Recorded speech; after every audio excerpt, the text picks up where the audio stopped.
Everyone, it's Coach Ro from RocioFlores.com, and today I'm going to talk to you guys about vitamins. So this is part of a 2-week nutrition basics series that I'm doing on my blog on RocioFlores.com. So make sure to head back over there and watch some of the previous videos and stay tuned for the next week's part where I'm going to talk about some of the other nutrients that are necessary for your body, and I'm also going to give you guys more information on how to choose what you buy either for food and for supplementation. But today I'm going to talk to you guys about vitamins. Once again, I am not a doctor. I do have nutrition knowledge, nutrition training, and biology and science courses that I've taken, so I have a pretty good understanding of it. But with any kind of choice that you make when it comes to either changing your diet, excluding foods, taking in new foods, or just buying a new product that you're going to take into your body, make sure that you talk to your doctor first and let them know, especially if you have any kind of health issues or illnesses that may be affected by it. But let's get started. So in the previous videos, I was talking to you guys about what are considered the macro elements or the macro molecules, macronutrients that your body takes in.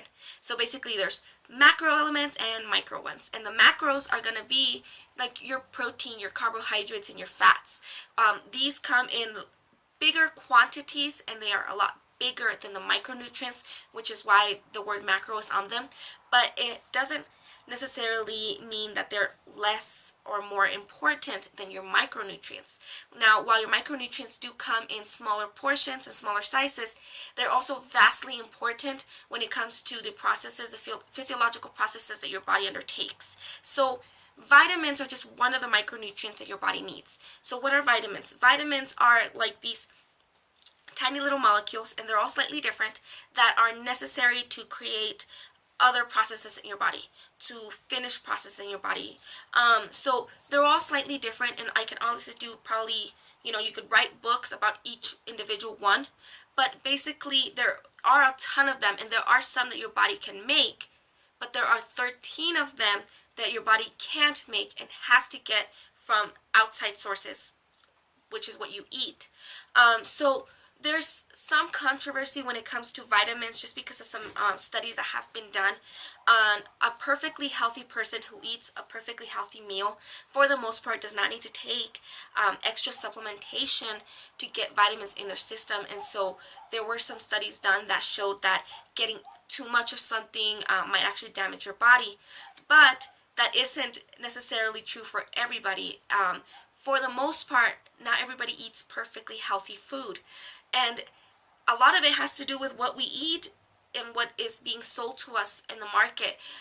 So much of our food is processed these days, and even if it's called enriched, so basically when anything that says enriched means that we mess with this food so much that there's nothing in it, so we have to add it back in. And so sometimes they do add vitamins back in, but you're not getting them in the proper way for your body to take them in, and you're also not getting them in the proper amounts that your body requires. If you eat a ton of really healthy food, it is possible to get it all from your body, to get it all in there. So making sure that you understand nutrition and that you're getting all the right kinds of food is super important. But there is, you can have deficiencies if you're just not getting every kind of food that you need to be getting. So there are 13 vitamins that are essential that we need to get from our diet or from supplementation.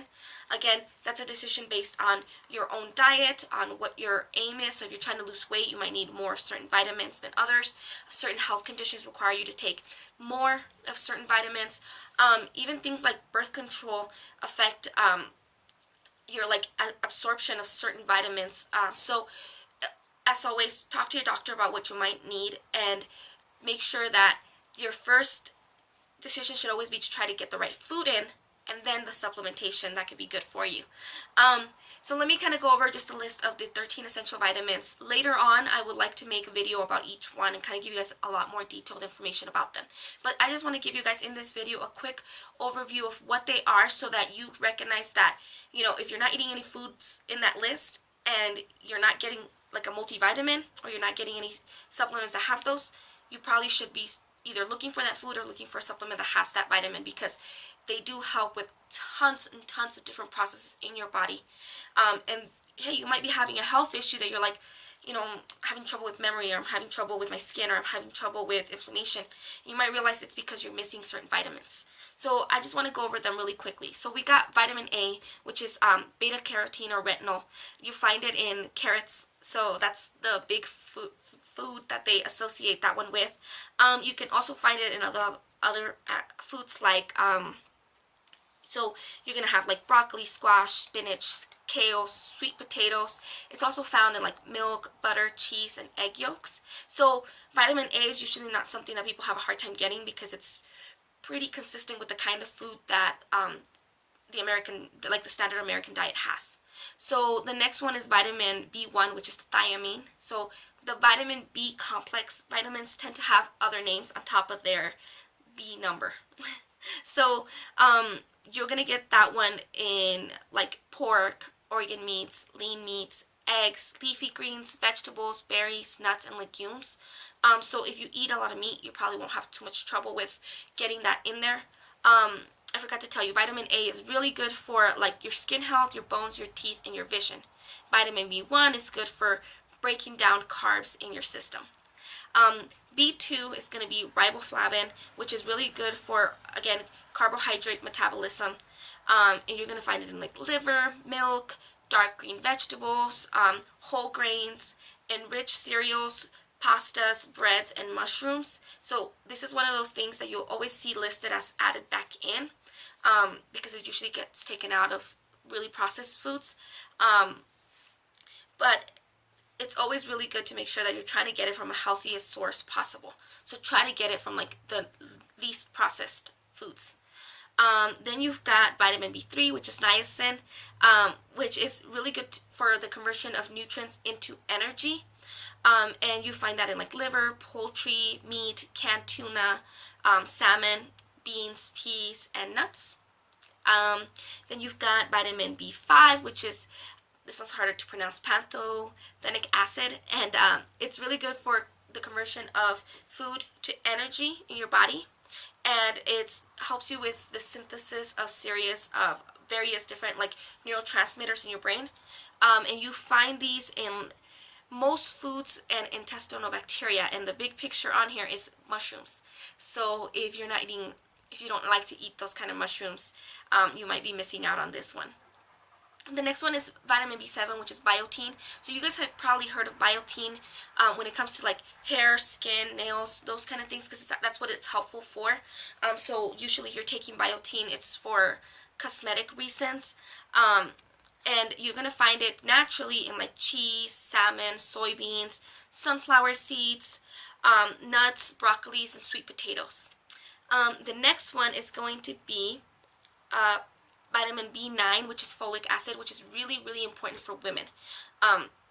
It's a coenzyme that's needed for the function of formation of protein and hemoglobin for in your body. It's necessary for your blood. You're going to find it like in organ meats, leafy green vegetables, legumes, nuts, whole grains, and brewer's yeast. So that's where you can get it. And we've got vitamin B6, which is pyroxidine, and this one is necessary.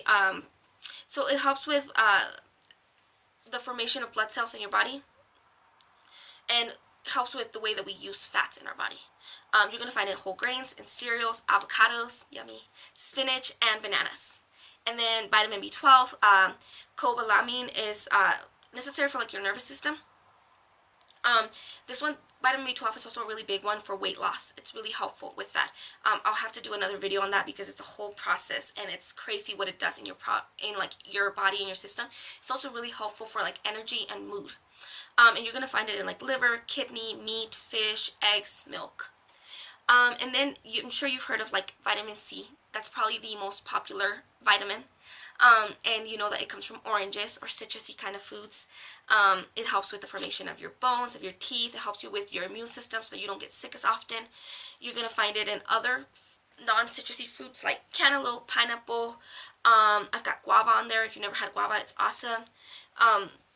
You also find it in like broccoli, Brussels sprouts, tomatoes, spinach, kale, bell peppers. So tons of like fruits and vegetables, which a lot of people don't get enough of. So when people think of vitamin see, they think of drinking orange juice, but it's always better to get it in its more natural state so you're not getting as much sugar with that juice. Vitamin D. I bet you guys didn't know this, but vitamin D, while it is called a vitamin, it's actually a steroid. And it's called a vitamin because nobody likes to hear that. But vitamin D can come from your food, but our largest source of it is the sun, because we actually synthesize it in our bodies through sun. So we're like plants. But it's really necessary for your mood. A lot of people are misdiagnosed with depression every year when in reality it's a vitamin D deficiency.